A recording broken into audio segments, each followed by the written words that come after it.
Okay. Alright. So evolution of teknologi. Teknologi akan sentiasa evolve daripada masa ke semasa. Teknologi sebelum abad ke-18 lain. Masuk abad ke-18 lain. Masuk abad ke-19 lain. Masuk abad ke-20 lain. So teknologi itu sentiasa berkembang. Kenapa teknologi sentiasa berkembang? Sebab berkembangnya juga pengetahuan sains dan matematik. So pengetahuan sains dan matematik yang makin berkembang, di situ terciptanya teknologi. Boleh faham kan? Okey. Kita ambil contohlah phone. Tahun 90-an, phone ni fungsi dia just untuk kita nak call, just untuk kita nak message, betul tak? Nak hantar gambar kena charge sampai berapa? 50 sen. Waktu tu tahun 90-an ni fungsi phone tu sangat-sangat limited. Masuk tahun 2000, phone tu dah start ada apps.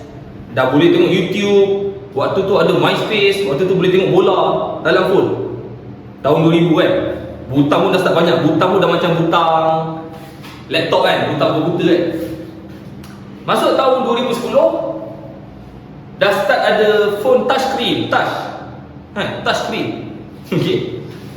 Pakai nak unlock pakai muka je. Unlock kan. Macam-macam benda boleh buat. Even boleh buat drawing dalam phone. So nak kata teknologi tu makin berkembang. Especially teknologi digital. Teknologi digital ni sangat-sangat membantu untuk kita punya gerak kerja tu menjadi lebih berintegrasi. Apakah itu integrasi? Integrasi ni kerja tu jadi lebih cepat. Kita mengelakkan kerja yang berulang-ulang. Itu maksud integrasi. Data dah ada, masuk je ke platform lain. Dah sambung je lain. Tak payah nak buat balik. Contoh model tu nak buat balik model, tak payah. Model dah ada, masuk je. Okey, sambung. Okey, dah siap, masuk, sambung. Tak perlu nak rework, tak perlu nak remodel contoh. Itu maksud integrasi.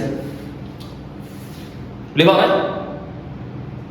Ada orang kata zaman dulu tak ada pun BIM, bangunan boleh je siap. Banyak je bangunan boleh siap kalau sana. Tapi yang cakap tu dalam masa sama phone canggih. Kereta pakai EV. So why not? You apply you punya harian punya tu. Yelah, you punya phone canggih, you punya kereta canggih, tapi you punya gerak kerja dalam pembinaan tu masih lagi menggunakan kaedah analog, kaedah lama. Why not you masukkan, terapkan teknologi digital tu kan?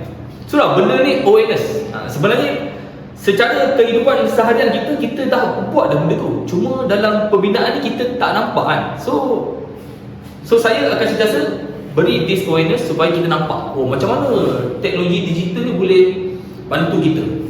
Okey, dari sudut menambah baik gerak kerja. Okey. Right? Evolution of technology yalah, dia ada term dia.